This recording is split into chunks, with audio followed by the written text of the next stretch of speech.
होता है महारास। आज राधा रानी का श्रृंगार कौन कर रहा है? कन्हैया उनके लटों को, बालों को सुलझा रहे हैं, माथे की बिंदिया गिर गई तो उठाकर लगा रहे हैं, कानों का झुमका गिर गया, उलझ गया तो सुलझा रहे हैं, और भगवान कृष्ण आज राधा रानी का श्रृंगार कर रहे हैं। क्यों कर रहे हैं? क्योंकि आज भगवान एक दिव्य लीला करने जा रहे हैं। जिस लीला के लिए भगवान का अवतार हुआ है वह लीला करने जा रहे हैं, जिस लीला का नाम है रास लीला। आज भगवान, कई बार आप लोगों के मन में ये भाव आता होगा कि बताओ, ये ऐसा काम तो कोई पुरुष स्त्री के साथ यदि श्रृंगार कर रहा हो तो उससे काम ही है जो अपनी स्त्री से इतना अटैच है। देखो, हम सांसारिक लोग भी पति पत्नी होते हैं, और भगवान राम और सीता, राधा कृष्ण और लक्ष्मी नारायण भी पति पत्नी हैं। एक सवाल खड़ा हुआ कि हम लोग जैसे पति पत्नी होते हैं, हम अपनी पत्नी का श्रृंगार करें, पत्नी हमारा श्रृंगार करें, तो हम लोगों के श्रृंगार में ना वासनाएं जाग जाती हैं, पत्नी के प्रति, पुरुष के प्रति। लेकिन जरा विचार करो कि जब राम श्रृंगार करते हैं माता सीता का, बालों में पुष्प लगाते हैं, श्याम सुंदर श्रृंगार करते हैं राधा रानी का, तो क्या भगवान के मन में भी विकार जागता होगा? सवाल ये खड़ा है। हम सामान्य पति पत्नी के मन में तो विकार होता ही है एक दूसरे के प्रति, इससे कोई छिपा नहीं है, ना कोई बच सकता है। क्या भगवान के मन में भी ऐसा होता है? हमारे और मन के जैसा भगवान का भी मन है? तो बोले नहीं। कैसे नहीं? वो भी तो पति पत्नी है। तो सुनो, भगवान के, जब भगवान नारायण लक्ष्मी जी के साथ रहते हैं तो लक्ष्मी जी और नारायण पति पत्नी तो हैं, पर इन दोनों के मन में कोई विकार नहीं। क्यों? क्योंकि विकार क्या है? काम, क्रोध, लोभ, मोह, यही ना विकार है जो हम सबको परेशान करते हैं।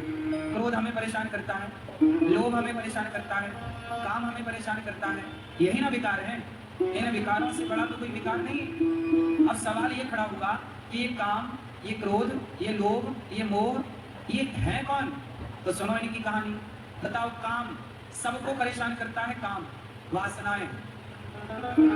चाहे चिड़िया हो, चिड़िया को भी वासनाएं परेशान करती हैं। छोटी सी है चिड़िया, और तो छोड़ो, ये छोटी, ये मक्खियां उड़ रही है ना, ये मक्खियों को भी काम वासना परेशान करती है। ये भी काम के द्वारा ना संतान पैदा करते हैं। अब सवाल खड़ा हुआ कि ये काम है कौन? चलो बताओ, कामदेव के पिता का नाम क्या है? ये काम सबको परेशान करता है, बताओ काम के बाप का नाम क्या है? बोलो, सबको परेशान कौन करता है? काम। और काम का पिता कौन है? बोलो। शंकर जी ने इसी कामदेव को जला दिया था तीसरी आंख से। तीसरे नेत्र खोलकर किसे जलाया? कामदेव को। तब काम का शरीर जल गया। तब कामदेव की पत्नी रति बोली कि अब मैं बिना पति के कैसे रहूंगी? तब शिव बोले, चिंता ना करो, ये कामदेव अगली बार भगवान का पुत्र बनकर प्रकट होगा, कृष्ण का। तो भगवान श्री कृष्ण के जो पहले पुत्र हैं, जिनका नाम प्रद्युम्न है, वह साक्षात कामदेव के अवतार है। तो कामदेव कौन है? भगवान का बेटा। कामदेव कौन है? भगवान का बेटा, पुत्र। अच्छा ये बताओ, जैसे हम लोग संसार, जैसे हम लोग बच्चे पैदा करते हैं तो स्त्री पुरुष के मिलन से बच्चा पैदा होता है, यही ना प्रोसेस है, स्त्री पुरुष के मिलन से बच्चा पैदा होता है। पर सवाल खड़ा हुआ कि जब भगवान नारायण ने बच्चा पैदा किया तो अपनी नाभि से कमल को प्रकट किया, कमल में ब्रह्मा जी प्रकट हुए। क्या वहां कोई स्त्री थी जिससे बच्चा पैदा हो? भाई संसार में तो बच्चा पैदा करने के लिए दो लोग चाहिए, स्त्री और, इन दोनों के बिना बच्चा पैदा नहीं हो सकता। लेकिन जब भगवान नारायण सृष्टि करना चाहते हैं तो उन्हें किसी स्त्री की जरूरत नहीं पड़ती, वो संकल्प मात्र से संकल्प लें कि मेरा पुत्र हो, तो नाभि से कमल निकलता है और ब्रह्मा जी प्रकट हो जाते हैं। संकल्प की सृष्टि। ये संसार में मैथुनी सृष्टि है। ये जो सृष्टि है, ये कौन सी सृष्टि है? मैथुनी सृष्टि है। और जो भगवान सृष्टि करते हैं वो कौन सी सृष्टि होती है? संकल्प। कैसी सृष्टि होती है? बोलो, संकल्प मात्र से। भगवान संकल्प लेते हैं कि मेरा पुत्र ब्रह्मा प्रकट हो जाए, तो नारायण की नाभि से कमल प्रकट होता है, कमल में ब्रह्मा जी। फिर ब्रह्मा जी संकल्प लेते हैं कि मेरी भ्रकुटी से एक बालक प्रकट हो, तो भ्रकुटी से बालक प्रकट होता है, रोता हुआ, उसी का नाम, उन्हीं का नाम भगवान शंकर, रुद्र नाम पड़ा। ब्रह्मा जी से प्रकट कौन हुआ? ब्रह्मा जी के पुत्र नारद। बोलो, ब्रह्मा जी की पत्नी का नाम क्या है? बोलो, ब्रह्माणी। ब्रह्मा जी की पत्नी कौन? ब्रह्माणी। ब्रह्माणी नारद जी ब्रह्मा से ही प्रकट हो गए, उन्हें स्त्री की जरूरत नहीं पड़ी। जब भगवान ने मनुष्य को बनाया और संसार को चलाने का प्रोसेस किया, तब ना भगवान ने ये मैथुनी सृष्टि बनाई। इसके पहले संकल्प की सृष्टि होती है। बोलो हाँ। चलो बताओ, आज इस धरती पे कौन प्राणी है जो संकल्प की सृष्टि करता है? चलो बताओ, आप साइंस को जानते होंगे, बताओ कौन जीव जंतु ऐसा है? आपको पता है एक जीव ऐसा है आज भी जो संकल्प से सृष्टि आज भी करता है, बताओ कौन है? मोर नहीं,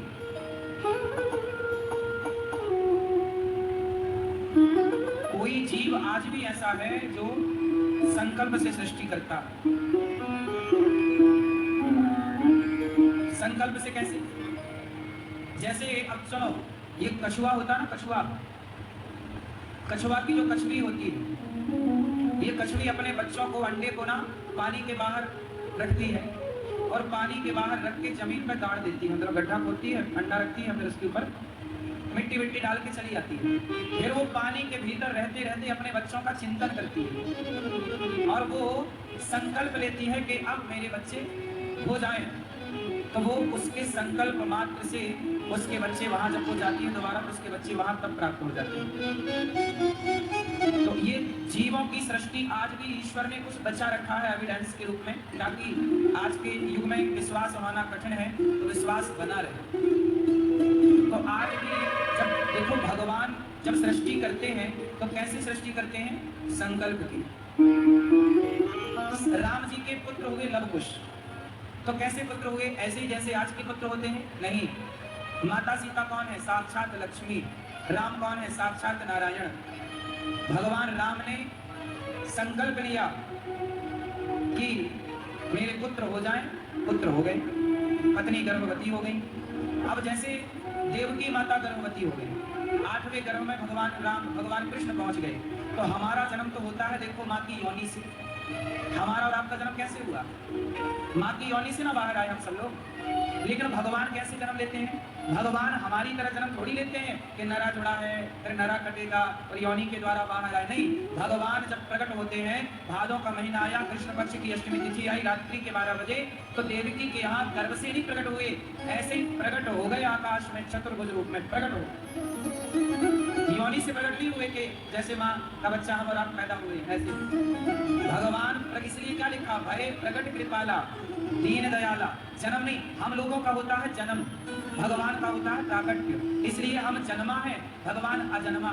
इसलिए कुछ लोग कहते हैं कि भगवान भी तो पत्नी वाले हैं, पति वाले पत्नी पति रहते हैं। हम पति पत्नी में और भगवान पति पत्नी में अंतर है।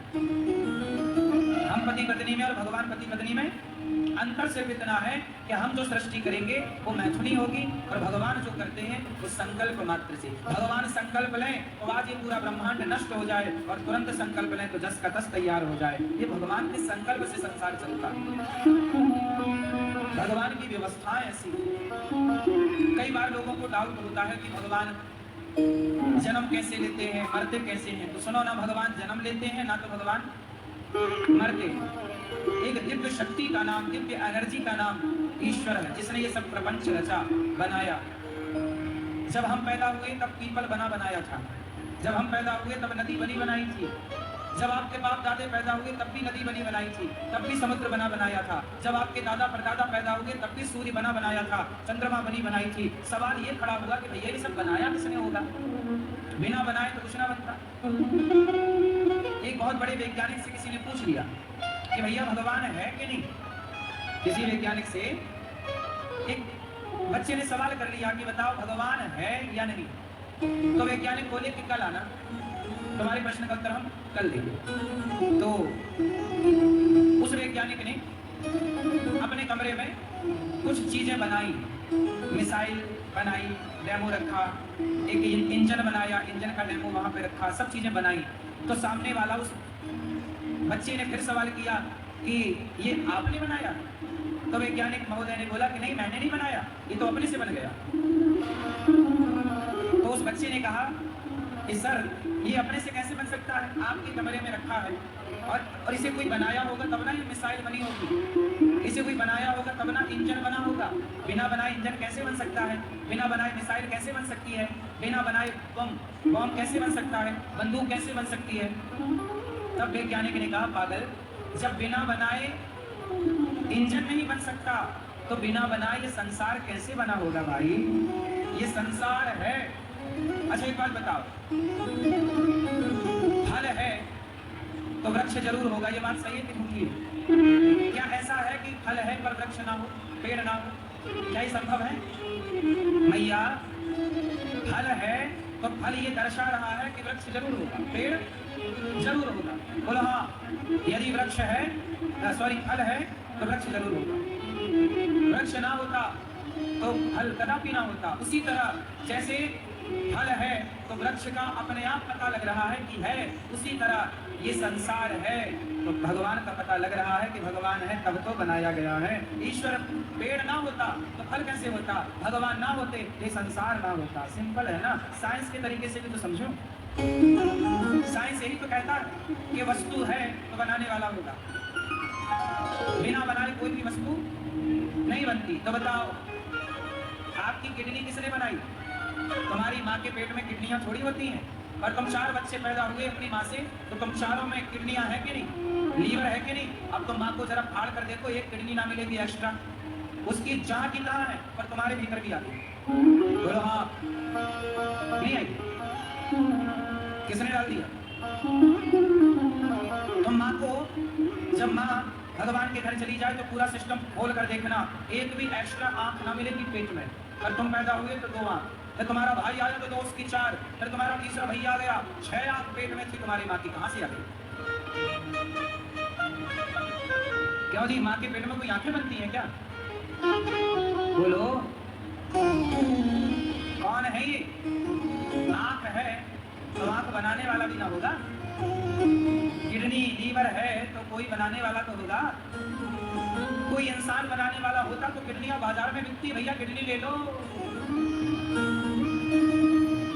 बाजार में अवेलेबल नहीं है ना चीजें।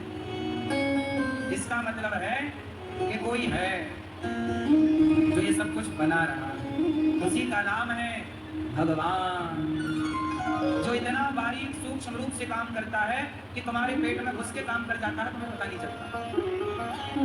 नहीं मेरी माँ, तुम्हारे पेट में 9 महीने तक कौन बैठा रहता है? वो भगवान ही ना तुम्हारे बच्चे को यहाँ बैठ के बनाता है। तुम पहचान नहीं पाती हो, पकड़ नहीं पाती हो, तुम कहती हो पेट में बच्चा है। नहीं, पेट में केवल बच्चा है नहीं, भगवान भी है जो बना रहे। बिना बनाए माचिस की तीली नहीं बन सकती। बिना बनाए माचिस की, बोलो, बिना बनाए माचिस की तीली नहीं बन सकती।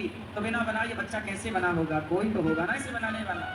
उसी का नाम परमात्मा है, भगवान है, ईश्वर है। उसी को अलग अलग नामों से पुकारते हैं। उसी को कोई गॉड कहता है, उसी को कोई राम कहता है, कृष्ण कहता है, नारायण कहता है, हरि कहता है, शंकर कहता है। कुछ भी कहो, जाती रही भावना जैसी, प्रभु मूरत देखी तिन तैसी। रचा है सृष्टि को जिस प्रभु ने, वही सृष्टि चला रहे हैं। जो पेड़ हमने लगाया पहले, जो पेड़ हमने लगाया पहले, उसी का फल हम अब पा रहे हैं। रचा है सृष्टि को जिस प्रभु ने, वही ये सृष्टि चला रहे। क्या बढ़िया संसार बनाया।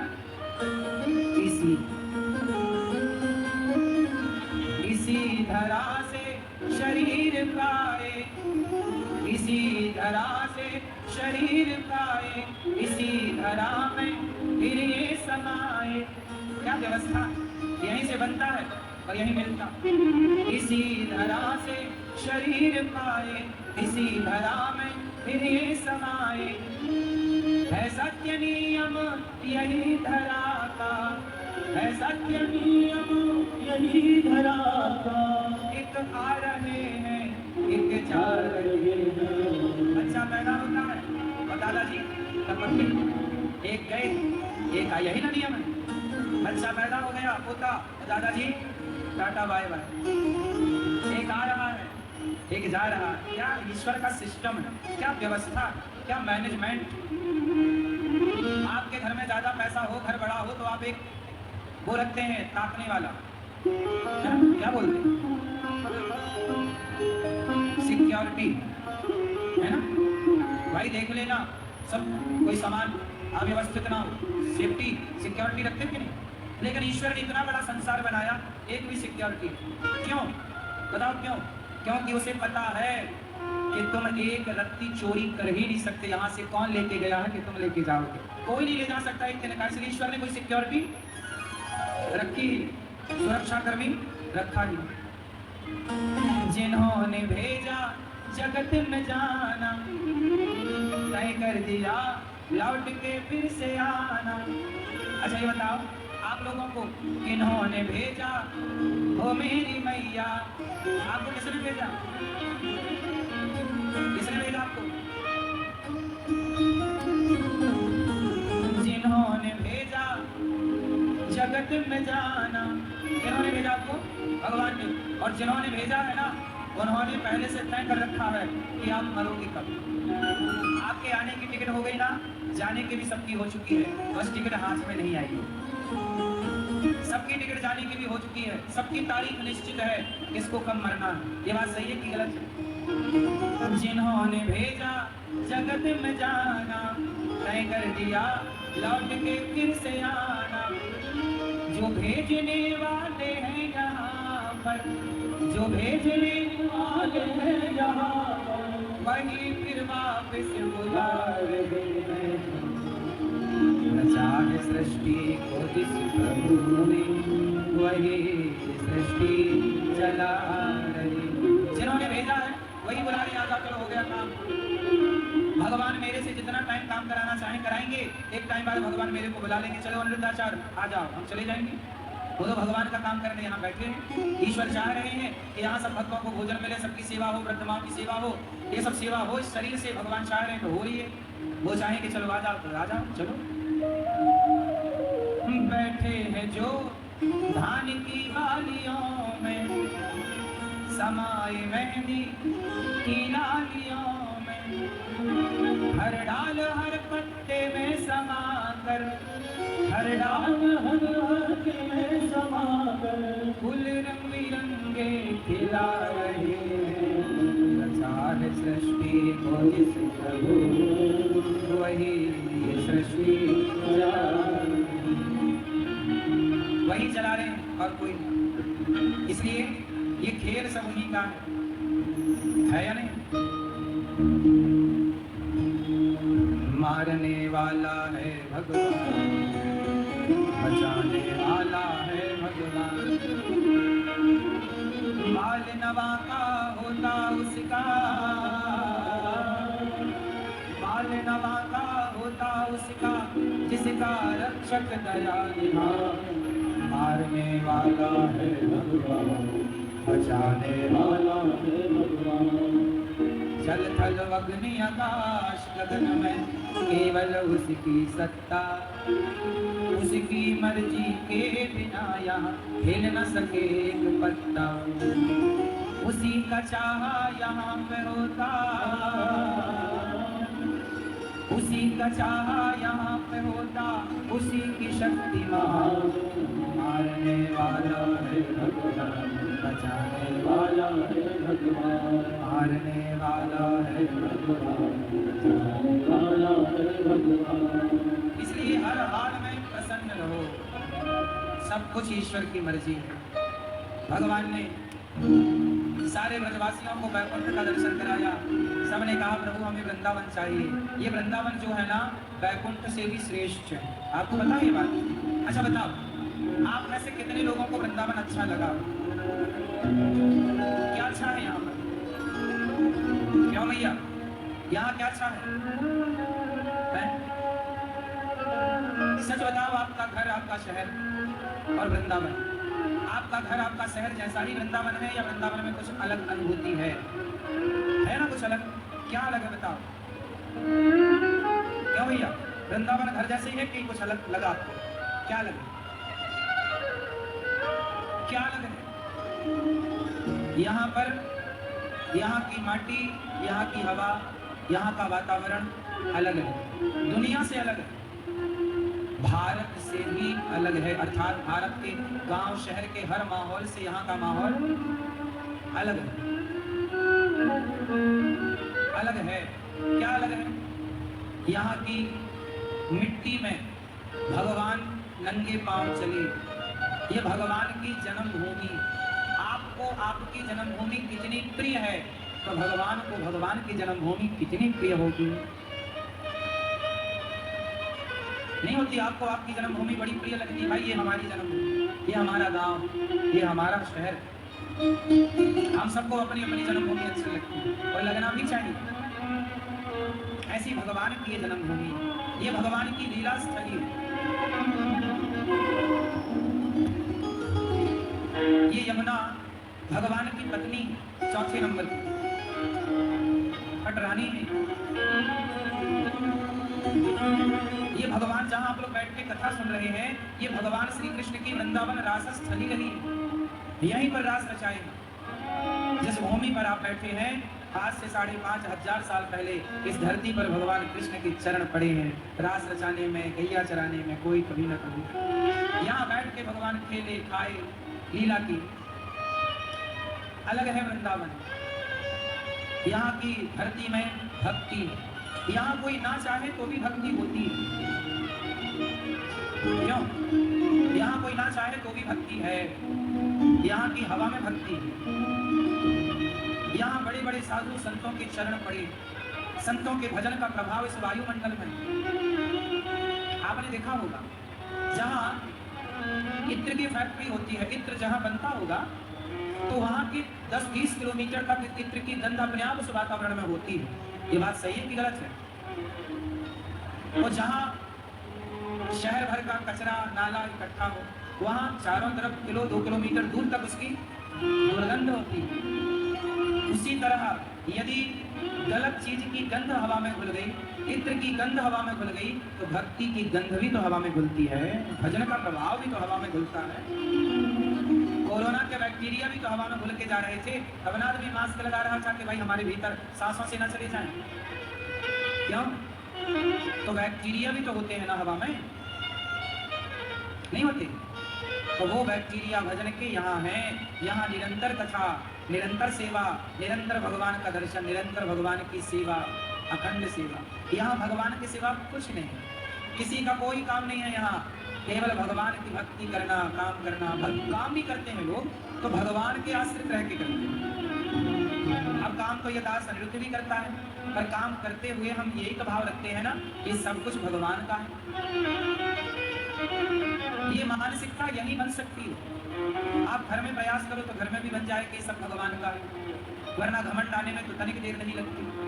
आज भगवान ने सारे ब्रजवासियों को वैकुंठ दिखाया, कह दिया उन्होंने हमें वैकुंठ नहीं चाहिए, हमें वृंदावन चाहिए। वृंदावन की महिमा प्यारे कोई ना जाने, प्रेम नगरिया मनमोहन की पहली पहचाने। धन्य है ये वृंदावन, धन्यम वृंदावनम तेना भक्तिर्नृत्यति यत्र च। धन्य है ये वृंदावन जहाँ भक्ति महारानी ताता थैया करके नाचती है। अद्भुत दर्शन। आज भगवान ने यमुना के तट पर ब्रजवासियों को वृंदावन वापस लाए। यमुना के तट पर खड़े होकर श्याम सुंदर ने आज बांसुरी बजाई। वाह, गजब की बांसुरी बजती है वृंदावन वसैया की, करूं तारीफ मुरली की या मुरली के बजैया। आज भगवान ने बांसुरी बजाई। क्यों? आज भगवान रास रचाना चाहेंगे। ये बांसुरी भगवान को बड़ी प्रिय लगती है। बांसुरी भगवान को क्या लगती है? क्यों? बांसुरी बनती है बांस की, पोली होती है, भीतर से क्या होती है? खाली। भीतर से क्या है? बोलो, भीतर से क्या है? हाँ, भगवान कहते हैं जो भीतर से खाली हो जाता है उसे मैं अपनी भक्ति प्रेम कृपा से भर देता हूँ। आप खाली हो नहीं पाते तो भगवान चाह करके भी भर नहीं पाते। बाल्टी खाली होगी तब तो कुआं से भरेगा। अब कुएं में बाल्टी उतरे और भर के ही उतरे तो कुआं बोलेगा बहन पर भरी हो तो भरी रहो। बाल्टी कुएं में उतरती है तो भरी कि खाली? बोलो बोलो, खाली होगी तब ना कुआं भरेगा उसे। उसी तरह आपको पहले खाली होना पड़ेगा। आप लोग भरे किससे? क्रोध से, लोभ से, बुराइयों से, वासनाओं से, ना जाने कितनी तरह का आपने छल कपट भीतर भर रखा है, उसके प्रति ईर्ष्या, उसके प्रति द्वेष, उसके प्रति घृणा, उसके प्रति नफरत। सास के प्रति घृणा है, बहू के प्रति नफरत है, ये भरा है कि नहीं आप लोगों के अंदर? 10 साल पुरानी बात आपको 10 की 10 याद है, कथा याद नहीं होती।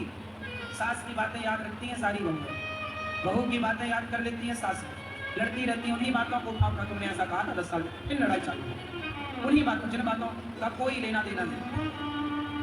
बोलो हाँ, आप लोग खाली नहीं। बांसुरी क्या है? जोर से खाली, खाली है तो भगवान ने कृपा ऐसी की कि उसे अपने होठों से चिपका लिया। नहीं, भगवान ने उसे अपने अधरों से लगा लिया, क्योंकि खाली है। जब जीव खाली होता है तो भगवान उसे अपने हृदय से लगा लेते हैं, चिपका लेते हैं अपने हृदय से। खाली तो बनो। निर्मल मन जन सो मोहि पावा, मोहि कपट छल छिद्र न भावा। निर्मल हो जाओ, खाली, बांसुरी बन जाओ, बांसुरी। कोई कितना भी छेद करे तुम में, कोई कितनी भी बुराई करे तुम्हारी, बांसुरी में कितने छेद हैं? 7। बांसुरी के ऊपर छेद किया करने वाले ने, लेकिन बांसुरी ने छेद करने वाले को कभी गाली नहीं दी। बेचारी जब बोली तो इतना मीठा बोली कि जहर से भरा हुआ सांप भी नाच उठा। इतना मीठा बोली। आप भी थोड़ा बांसुरी से सीखो, क्या मीठा बोलना। आप लोग ऐसा बोलते हो कि सास बेचारी मर जाती है, बहू बेचारी मर जाती है, ऐसा बोलते हैं लोग, बड़ा कठोर। बोलो हाँ, आप ऐसा बोलते हो कि बाप रोने लग जाता है, बेटा रोने लग जाता है, लोग रोने लग जाते हैं। इतना कठोर ना बोला करो। बांसुरी मीठा बोलती है। तब गोपियों ने कहा, बंसी, हे बांसुरी,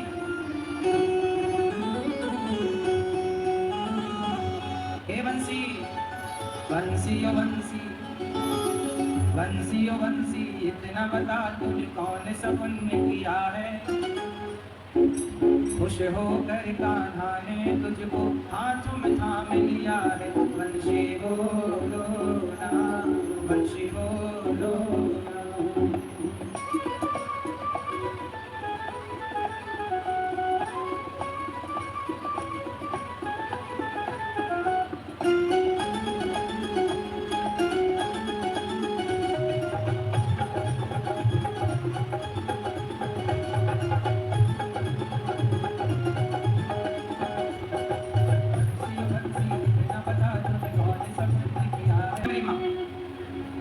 माया मौसी, ये भगवान की माया बड़ी प्रबल है। मम माया दुरत्यया, बड़ी प्रबल माया है। चलो बताओ, माया किसे कहते हैं? मैया, ओ मेरी माँ, मैया सुन रही हो ना माँ, या पंचायत कर रही हो माँ, या फिर जा रही हो माँ, क्या कर रही हो? आप जानते हो माया किसे कहते हैं? पैसे को, पैसे को माया कहते हैं। ठीक है, कहने वाले कहते हैं, ठीक कह रहे। आप बताओ भैया, माया किसे कहते हैं? माया की परिभाषा बताओ, माया को परिभाषित कीजिए। ये पीली मैया परिभाषित करेंगी हमारी। पीली मैया बैठी है ना, बताओ मेरी माँ, माया किसे कहते हैं? हाँ, बैठे बैठे बताओ, खड़े ना हो। सुनो, ध्यान से सुनो, माया किसे कहते हैं? जो है नहीं, जो सब बोलो, जो है नहीं पर दिखाई पड़े, जो है नहीं पर दिखता हो, उसे माया कहते हैं। कैसे? उदाहरण, जैसे सड़क में, जब आप गर्मियों में सड़क में गाड़ी से जाते हो तो आगे ऐसा लगता है सड़क में जैसे पानी भरा हो। नहीं, रेगिस्तान में ऐसा लगता है जैसे दिन में प्रकाश होता है ना, गर्मी, ऐसा लगता है पानी भरा। मृग मरीचिका कहते हैं, ऐसा लगता है पानी भरा है, पर जाकर देखो तो वहाँ पानी क्यों? सही है, जो दिख रहा है पर है नहीं, इसी का नाम माया। दूसरा उदाहरण, 2-3 उदाहरण हम देंगे, ध्यान से सुनना। एक उदाहरण आप लोगों से हम लेंगे, इसके लाखों उदाहरण हैं, 2-3 हम देते हैं, एक आपको देना पड़ेगा। जब आप दे दोगे तो हमें समझ आ जाएगा कि आपने समझ लिया माया को। पहला उदाहरण कि पानी की भ्रांति है पर पानी पहला। दूसरा, जो अपना है नहीं पर दिखाई पड़ता हो। चलो ये बताओ, आपका बेटा आपका है नहीं, ईश्वर का दिया प्रसाद है ना, वो सब ईश्वर ने बनाया, लेकिन आप क्या कहते हो? मेरा है नहीं आपका, पर आप सारी जिंदगी यही कहते हो मेरा मेरा। जो आपका नहीं है पर आपका सा दिखाई पड़ता है, आपका है नहीं जो है नहीं पर दिख रहा है अपना सा, इसी का नाम माया है। तुम किस में उलझे हो? माया। बेटा क्या है? माया। बेटी क्या है? माया। चलो बताओ, ये पैसे किसके हैं? आपके जेब में जो पैसे हैं वो किसके हैं? जोर से जोर से जोर से।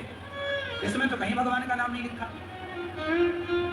नोट के ऊपर लिखा रहता है भारतीय रिजर्व बैंक। बोलो हाँ, क्या लिखा है? भारतीय रिजर्व। ये नोट आपके पास तो है, आप कहते हो ये मेरा है। जब 500 के नोट बंद हो गए तो बताओ, आपके पास थे पर काम कर पाए? फिर इसका मतलब ये प्रॉपर्टी आपके पास होते हुए भी आपकी नहीं है, सरकार जब चाहे बंद कर दे। बोलो हाँ, ये बैंक की, ये सरकार की प्रॉपर्टी है, ये व्यवस्था के लिए आपको। बोलो हाँ, ये आपका है नहीं पर आपका सा लगता है, यही माया है। अब है? दिखता नहीं, दिखती नहीं। माया चंचल है ना, लक्ष्मी चंचल, लक्ष्मी जी का नाम ही माया है, समझो। चलो ये बताओ, माया किसे कहते हैं? मैंने कुछ उदाहरण दे दिए, एक उदाहरण आप दे दो, माया किसे कहते हैं? मैं ये उदाहरण, हमें समझाओ जरा, जैसे हमने आपको समझाया ऐसे एक बार हमें समझाओ, माया किसे कहते हैं? सवाल है, उत्तर।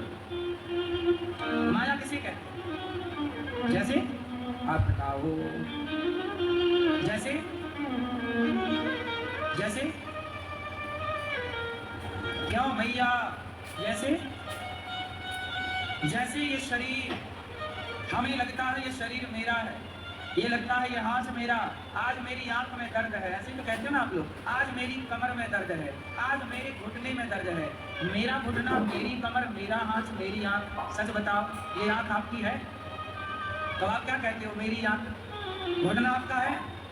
आपका था तो फिर बीमार क्यों पड़ गया घुटना? आपका था तो ठीक कर लो। इसका मतलब कि हम लोग इस शरीर में भी एक मेहमान की तरह रहते हैं, एक दिन ये शरीर भी हमें छोड़कर, लेकिन हम लोग शरीर में रहते रहते इस अज्ञान में बन जाते हैं कि जो अपना है नहीं, जो है नहीं पर दिखता है, ऐसा दिखता है कि ये आंख मेरी, ये पाँव मेरा है, पर है नहीं। ये भी माया है। आप इस शरीर में कैसे रहते हैं? जैसे आपके घर में कोई किराएदार रहता हो, किराएदार को जब चाहो आप घर खाली करा सकते हैं, उसी तरह शरीर किराए का है, जब भगवान चाहे तो घर खाली करा सकते हैं। हाँ ऐ मन मुसाफिर, हाँ हाँ ऐ मन मुसाफिर, निकलना पड़ेगा, निकलना पड़ेगा, काया कुटी घर खाली करना पड़ेगा। भाड़े के क्वार्टर को क्या तू संभाले, जिस दिन तेरे घर का मालिक निकाले, आएगा नोटिस जमानत न होगी, घर तेरे पल्लू अमानत न होगी, होकर कैद तुझे जाना पड़ेगा, काया कुटी घर खाली करना पड़ेगा। तो क्या है ये? जिंदगी एक किराए का घर है, लेकिन एक दिन बदलना पड़ेगा। मौत जब तुमको आवाज देगी, घर से बाहर निकलना पड़ेगा। भैया कौन हो? किराएदार हो। सच बताओ, सही किराएदार हो? क्या हमारी आत्मा पर हमारा अधिकार है? जब चाहे निकल जाए, जब चाहे खड़े खड़े आदमी गिर जाए। इसका मतलब हमारा शरीर भी नहीं है, लेकिन हम सारी जिंदगी क्या मानते हैं? ये मेरा, ये मेरा, ये मेरा, यही माया है। इस माया से बचना हो तो क्या करना पड़ेगा? शरीर मेरा ऐसा ना कहो, आंख मेरी ऐसा ना कहो, मेरे तो गिरधर गोपाल ऐसा कहो, मेरे भगवान गोविंद मेरो है, गोपाल मेरो है, गोविंद मेरो है, गोपाल मेरो है। और आप क्या कहते हो?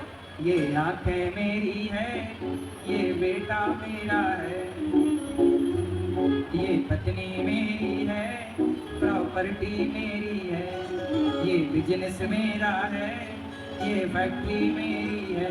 जबकि कहना क्या है?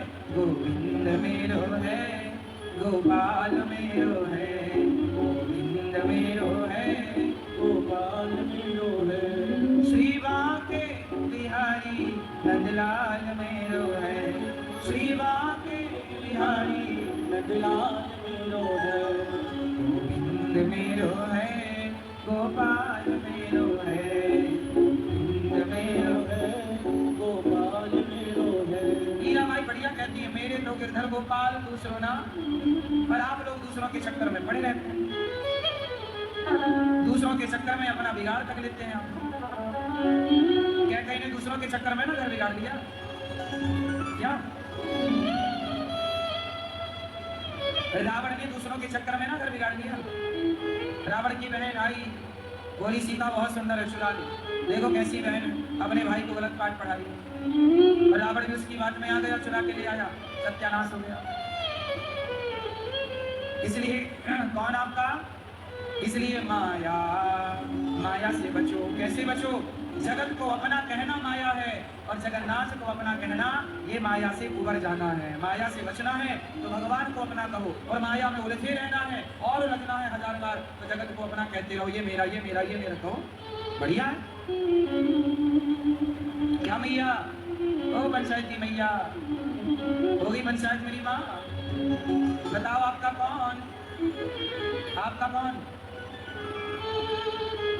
भगवान ने गोपियों को बुलाया। आज भगवान महारास रास रचाना चाहते हैं। निशम्य गीतम तदनंग वर्धनम ब्रजस्त्रिया कृष्ण गृहीत मानसा आज मुरन्योन्यमलक्षितोद्यमा सयत्र कांतो जविलोल कुंडला कुंडला।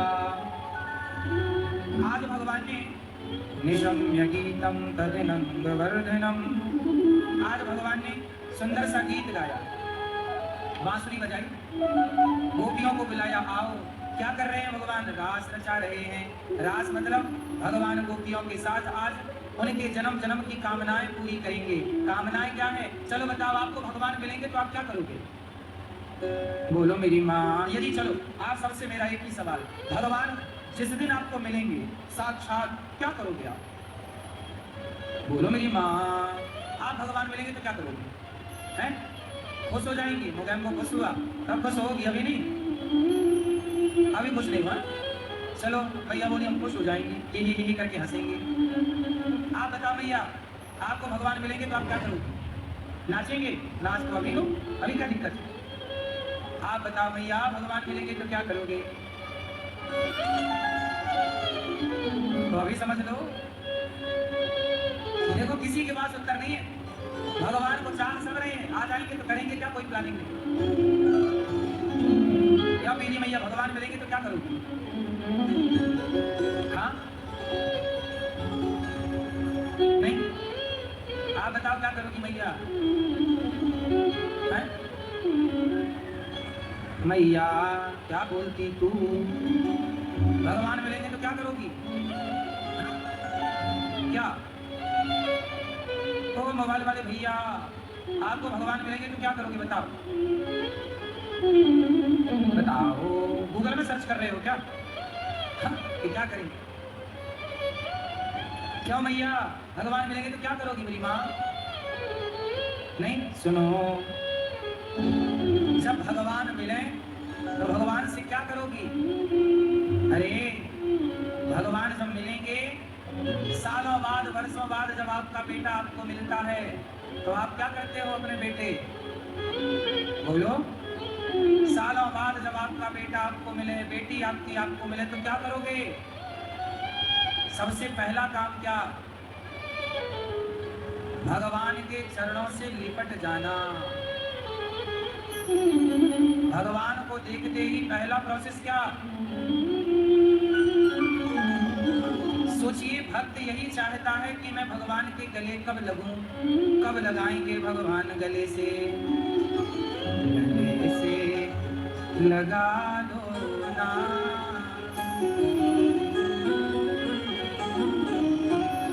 कन्हैया मेरे गले से लगा लो ना। हे प्रभु, हमें गले से लगा लो।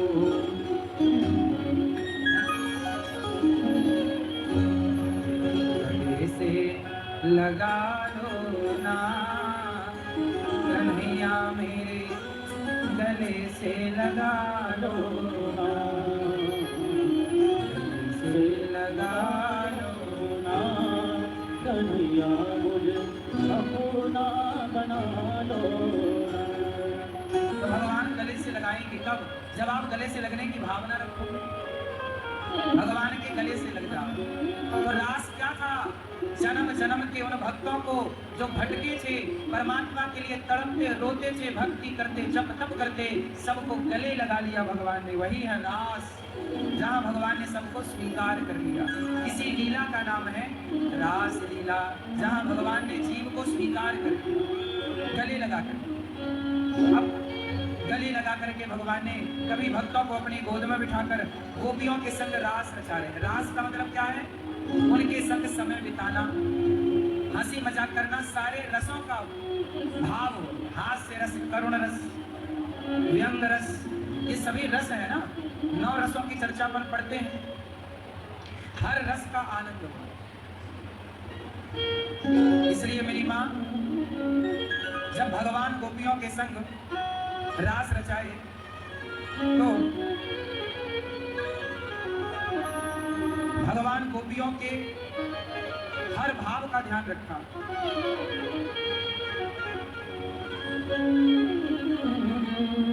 हर रस का पूरा पूरा ख्याल ईश्वर ने रखा। करुण रस में करुणा हुई। पहला रस क्या है? करुण रस। करुण रस से ही ना करुणा होगी। जब आप भगवान को रोकर पुकारोगे तब ना भगवान। माँ बच्चा नहीं रोए तो माँ बच्चे पर करुणा नहीं करती, बच्चा रोए तो माँ भी रोने लग जाती है, भक्त रोए तो भगवान भी रोने लग जाते हैं। श्रृंगार रस। आज जैसे छोटे बच्चे को माँ श्रृंगार करती है, कपड़े पहनाना, तेल लगाना, कंघी करना, पाउडर लगाना, सारा श्रृंगार कौन करता है? माँ। उसी तरह सदा भक्त श्रृंगार करता है भगवान का। आज भगवान श्रृंगार कर रहे हैं अपने भक्तों का। यही ना रास है, जहाँ भगवान हमारे साथ समय व्यतीत करें, समय गुजारे। हमारी भक्ति हम क्यों कर रहे हैं? भक्ति भगवान को पाना क्यों है? क्या करोगे भगवान को पाकर? मिलेंगे तो क्या करोगे? कितनी देर देखोगे भगवान को? इसलिए भगवान अपनी लीला में, अच्छा सुनो, आप हमसे मिलने आओगे तो हमें कितनी देर देखोगे? हम आपको कितनी देर देखेंगे? लेकिन हम आपके साथ खेल खेलने लग जाएं, क्रिकेट खेलने लग जाएं, कबड्डी खेलने लग जाएं, पकड़म पाई खेलने लग जाएं, तो आप और हम लंबे टाइम तक खेल सकते हैं। कोई किसी को कितनी देर देखेगा? भगवान को कोई कितनी देर देखेगा? आप लोग बिहारी जी जाते हो, 2 मिनट बाद मंदिर से बाहर निकल आते हो, एक झलक देखते हो, आप बोले हो गए दर्शन, चलो। कितनी देर देखी आपने? ये देखो पीली बहन कितनी चतुराई से सो रही है। आप भगवान को देखेंगे तो कितनी देर देखेंगे? लेकिन भगवान को आप कितनी देर देखते हैं? बिहारी जी के मंदिर आप कितनी देर रहे? चलो बताओ, बोलो। 10 मिनट 20 मिनट रहे होंगे बस। भगवान का दर्शन आपने 10 मिनट किया और भगवान की कथा आप 3 घंटे सुन रहे हैं। मतलब दर्शन से ज्यादा कथा सुनने का आनंद है। इसलिए हनुमान जी बोले राम से, मैं आपके साथ नहीं जाऊंगा गौलोक धाम, वहां साकेत। क्यों? मैं यहीं रहूंगा धरती में। क्यों? बोली जहां आप जा रहे हो राम, क्या वहां आपकी कथा है? राम जी बोले वहां कथा नहीं है, वहां तो मैं ही हूँ। हनुमान जी बोला आपका क्या? हनुमान जी बोले आपका क्या करूंगा? जहां आप हैं वहां आपकी कथा हो ये जरूरी नहीं है, पर जहां आपकी कथा है वहां आप जरूर होते हैं। इसलिए हनुमान जी नहीं गए, बोले जहाँ आपकी कथा होगी मैं वहां जाऊंगा। इसलिए जहाँ कथा होती है, राम कथा सुनवे को रसिया, राम चरित्र सुनवे को। हनुमान जी क्या सुनते हैं? राम चरित्र। जहाँ कथा है वही ना भगवान है। इसलिए भगवान से ज्यादा कीमती है भगवान की कथा, भगवान से भी बड़ी। इसलिए क्या कहते हैं, राम बड़े के राम का नाम। बोलो कौन बड़ा? अरे भगवान ने कितनों को तारा होगा, पर भगवान के नाम ने तो करोड़ों को तार दिया। अजामिल को भगवान ने नहीं तारा, भगवान के। बोलो बोलो। इसलिए राम ने गिने चुने लोगों को तारा, उंगली पे गिन लो, पर राम के नाम ने तो करोड़ों को तारा। इसलिए भगवान से बड़ा कौन? भगवान का, भगवान से बड़ी है भगवान की कथा। इसलिए कथा श्रवण करने का जो सुख है वो भगवान को पाने का भी सुख नहीं है इतना, जितना भगवान की कथा में सुख है, आनंद है। इसलिए गोपियां भगवान के संग देखना क्या, उनके संग नाच रही हैं, उनके संग लीला कर रही हैं। गोपियां भगवान को पाकर भगवान के चरणों को निहार रही हैं, उनकी कथा करती हैं, उनके बारे में गाती हैं। मेरी माँ, इसलिए आपसे कहता हूं कि भगवान को पाना हो तो भगवान की कथा जब पा लो तो समझ लिया करो कि हमने भगवान को पा लिया। कथा पा गए मतलब भगवान को पा गए, परेशान होने की जरूरत नहीं। भगवान सब कुछ देख रहे हैं, सुन रहे हैं। भगवान भी ना बंधे हुए कलयुग से। क्या कलयुग ने कह रखा है, हे भगवान जल्दी से आप मत जाना वरना हमारा खेल खत्म हो जाएगा। कलयुग में भगवान सबको मिलने लग जाए तो कलयुग मर नहीं जाएगा? क्यों? ये युग भी तो, कलयुग भी तो भगवान का ही बेटा है। सतयुग किसका बेटा है? भगवान का। त्रेता युग किसका बेटा है? द्वापर युग किसका बेटा है? कलयुग किसका बेटा? भले बुरा है ये कलयुग, पर है तो भगवान का ही बेटा। तो ये बोल दिया कि यदि आप आ गए तो हम मर जाएंगे। भाई जहाँ भगवान की कथा कीर्तन भगवान प्रकट हो गए तो कलयुग तो खत्म। इसलिए कलयुग में भगवान थोड़ा कथा के द्वारा अपना अनुभव कराते हैं अपने भक्तों को। भजन करो अनुभव होगा, प्रत्यक्ष रूप से नहीं, अप्रत्यक्ष रूप से परमात्मा कार्य करते हैं। कलयुग है ना, उसका भी तो ध्यान रखना पड़ेगा ना कलयुग का। आप लोग समझो इस बात। डायरेक्ट नहीं, ईश्वर इनडायरेक्ट कृपा कर रहे हैं।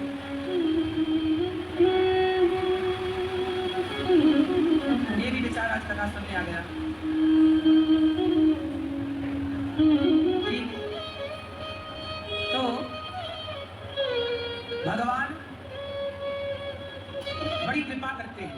गोपियों के संग रास हुआ। रास मतलब, अच्छा भैया ये बताओ रास मतलब क्या? तुम करो तो रास लीला, हम करें तो कैरेक्टर ढीला। बताओ रास मतलब क्या? कैरेक्टर ढीला। क्या भगवान श्री कृष्ण ने जो